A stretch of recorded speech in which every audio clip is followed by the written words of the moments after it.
नमस्कार, मैं मृदुला श्रीवास्तव सी न्यूज भारत में आपका स्वागत करती हूं। वक्त हो गया है न्यूज बुलेटिन का।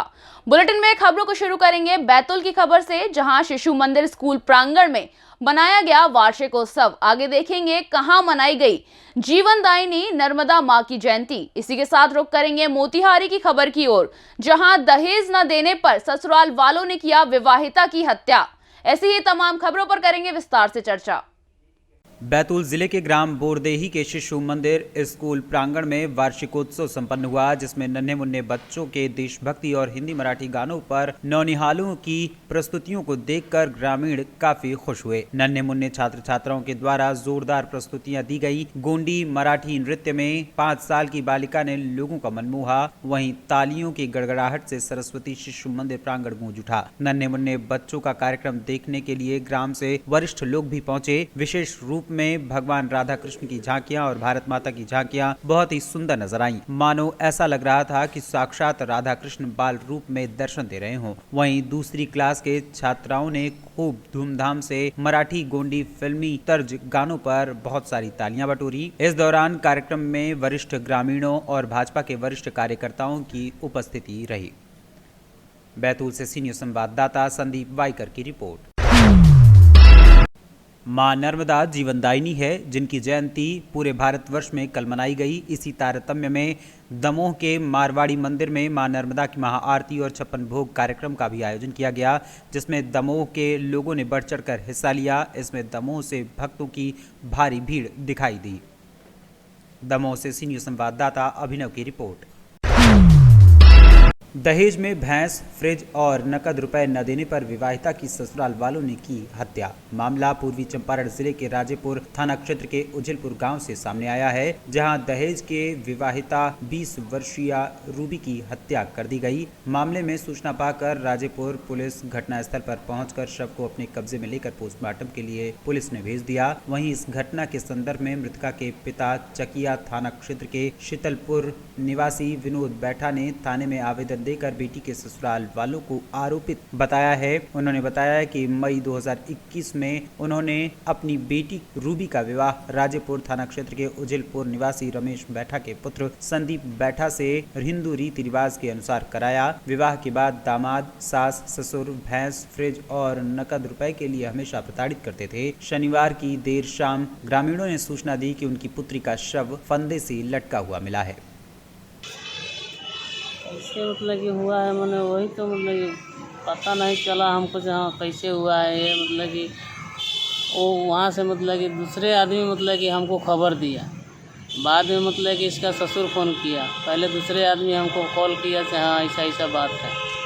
तो हम काम करने गए हुए थे, पंडाल का काम करते हैं, तो पंडाल खोलने गए हुए थे, तो वही पता चला कि हाँ ऐसा ऐसा कांड हो गया है। तो हमने रिश्तेदारी में जो मुखिया जी हैं उनको मतलब कि फ़ोन किए, तो वो थाना में फ़ोन किए। थाना वहाँ गई तो वहाँ से मतलब कि लेकर थाना में आए, थाना से मतलब कि यहाँ लेके आए। मोतिहारी से सीनियर संवाददाता अजय मिश्रा की रिपोर्ट। शामली से दर्जनों बसों में सवार होकर सैकड़ों शिक्षक पुरानी पेंशन बहाल कराने की मांग के लिए all teachers employees welfare association अटेवा शामली के तत्वावधान में मेरठ में होने वाले एनपीएस निजीकरण भारत छोड़ो महासम्मेलन में सम्मिलित होने के लिए रवाना हुए। मुख्यमंत्री योगी आदित्यनाथ से पुरानी पेंशन बहाल करने एवं एनपीएस पर बुलडोजर चलाने की मांग की। दरअसल आपको बता दें कि शामली के राष्ट्रीय किसान इंटर कॉलेज से दर्जनों बसों में सवार होकर सैकड़ों शिक्षकगण all teacher employees welfare association अटेवा शामली से जिला संयोजक नवनीत कुमार की अध्यक्षता में नई पेंशन स्कीम एनपीएस के खिलाफ और पुरानी पेंशन स्कीम ओपीएस की बहाली के लिए जनपद के विभिन्न संगठन एकजुट होकर विशाल समूह के साथ मेरठ में होने वाले एनपीएस निजीकरण भारत छोड़ो महासम्मेलन के लिए रवाना हुए। इस दौरान सैकड़ों शिक्षकों ने एक सभा का आयोजन किया, जिसमें मुख्यमंत्री योगी आदित्यनाथ से एनपीएस पर बुलडोजर चलाकर पुरानी पेंशन को बहाल करने की मांग की गई।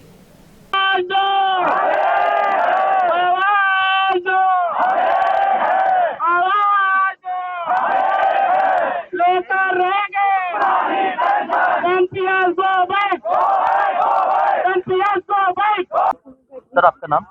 मेरा नाम नवनीत कुमार, जिला संयोजक अटेवा शामली। अच्छा सर, आज कार्यक्रम है, आज कहीं आज इतने सारे जो है कर्मचारी इकट्ठे हुए हैं, क्या पूरा मामला? आज का जो कार्यक्रम है 29 जनवरी को हम एनपीएस और निजीकरण के खिलाफ पुरानी पेंशन बहाली हेतु सभी संगठनों को एक साथ लेकर के अटेवा के मंच से हम मेरठ के लिए रवाना होने वाले हैं। इसमें सभी शिक्षक कर्मचारी जितने भी विभागों के हैं, कोई ऐसा विभाग नहीं है जो आज हमारे साथ यहाँ खड़ा नहीं है।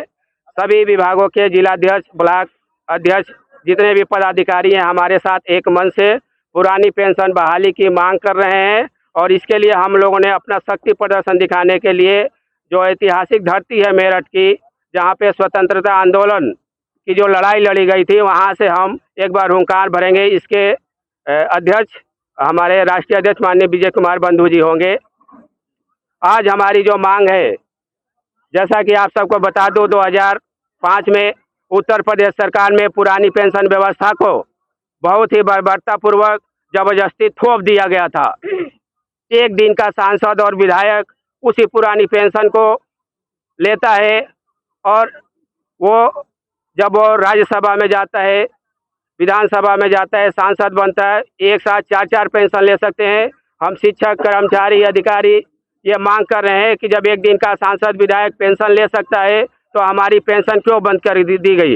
एनपीएस एक शेयर आधारित पेंशन है जिसमें पूंजीपतियों का एक षड्यंत्र है और इसमें सरकार और कर्मचारी किसी का भी हित नहीं है। आज जो हमारे शिक्षक, कर्मचारी, अधिकारी जो एनपीएस के तहत रिटायर हो रहे हैं, उनकी स्थिति ये है कि 17-18 साल हो गए सेवा करते हुए, उनकी पेंशन बताते हुए भी शर्म आती, किसी की 500, किसी की 1000, किसी की 2000 बन रही है। तो आप बताइए ऐसे में जो है हमारा बुढ़ापा कैसे गुजरेगा? हम 30 साल 35 साल सरकार की सेवा करते हैं, हर तरह के नियम कानून कायदे में रह करके अपना पूरा जीवन समर्पित कर देते हैं और हमारी पेंशन क्यों नहीं है?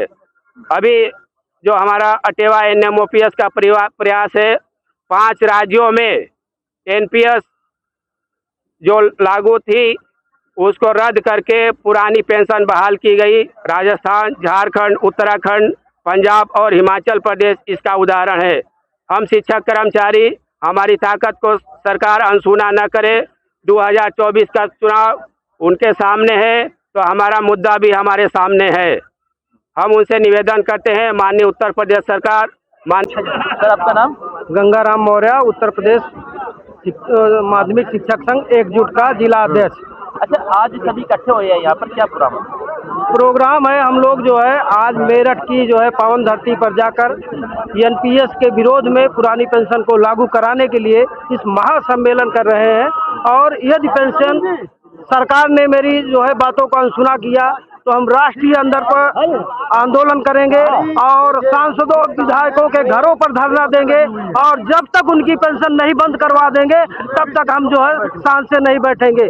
हमारी ये मांग है कि सरकार हमारे 35-40 साल की सेवा का जो प्रतिफल दे, जिससे मेरे बुढ़ापे की लाठी जो है बने और हम अच्छे से जीवन गुजार सके। हम देश की सेवा करते हैं, जैसे सेना के जवान बॉर्डर पर रह के सेवा करते हैं, वैसे हमारे शिक्षक कर्मचारी हमारे देश के भीतर रहकर हमारे देश की सेवा करते हैं। इसलिए हम सरकार से गुजारिश करते हैं कि पुरानी पेंशन बहाल हो। जय वाह, जय देवा, माध्यमिक शिक्षक संघ जिंदाबाद। हम सब आपका नाम? रश्मि चौधरी, महिला शिक्षक संघ की जिला अध्यक्ष। अच्छा, आप सभी इकट्ठे हुए हैं? हाँ जी, जैसे हम सभी इकट्ठे हुए हैं यहाँ इस पार्क में पुरानी पेंशन के लिए, और आज 29 जनवरी को हम मेरठ जा रहे हैं। मेरा सभी शिक्षक भाई और बहनों से ये निवेदन है कि पुरानी पेंशन ये हमारा लक्ष्य है, हम सबका एक ही लक्ष्य है, एक ही नारा, पुरानी पेंशन हक है हमारा। ये जो हमारी सरकार है योगी जी की, माननीय योगी जी की, तो इसमें पुरानी पेंशन को बहाल करना चाहिए। मेरा यही निवेदन है उनसे। अगर आपकी मांगे पूरी नहीं होती है तो क्या कदम रहेगा? हमारा अगला जो कदम है, हम सभी लोग दिल्ली जाएंगे। हाँ। शामली से सीनियर संवाददाता प्रवेश कुमार की रिपोर्ट। खबर उन्नाव से है। यहाँ एमएलसी चुनाव में बीजेपी ने ताकत झोंक दी है। उन्नाव में चुनाव 30 जनवरी को होना है। 30 जनवरी को मतदान होना है, जिसके लिए अंतिम तैयारी में सभी दल जुटे हुए हैं। आज बीजेपी प्रत्याशी वेणु रंजन भदौरिया और अरुण पाठक के समर्थन में प्रेस कॉन्फ्रेंस का आयोजन किया गया, जिसमें बीजेपी जिला कार्यालय में लखनऊ खंड के शिक्षक एमएलसी और माध्यमिक वित्तहीन शिक्षक महासभा के प्रदेश अध्यक्ष उमेश द्विवेदी ने प्रेस वार्ता की। प्रेस वार्ता में बीजेपी जिला अध्यक्ष अवधेश कटियार और उन्नाव सदर से बीजेपी विधायक पंकज गुप्ता भी मौजूद रहे। जी, ये खास करके शिक्षक चुनाव जो यहाँ भारतीय जनता पार्टी के लिए नया है, लेकिन चूंकि हम लोग पहले से शिक्षक राजनीति में हैं, मैं लखनऊ से शिक्षक एमएलसी हूँ भारतीय जनता पार्टी से और माध्यमिक वित्तहीन शिक्षक महासभा का प्रदेश अध्यक्ष हूँ। इस चुनाव में लगभग 2/3 मत वित्तहीन शिक्षकों के बने हैं। जो ये पहले से संगठन चल रहे हैं, चाहे ये शर्मा गुट हो, चाहे चंदेल गुट हो, चाहे ठकुरई गुट हो, अन्य भी जो भी गुट हैं, ये सभी पहली बात तो वित्तहीन शिक्षकों को वोटर नहीं बनने दे रहे थे। ये लोग कहते थे कि ये जो वित्तहीन की मानता है, ये सात काका की मानता है और इसमें पढ़ाने वाला शिक्षक अंशकालिक है, ये वोटर बनने की अर्हता नहीं रखता है।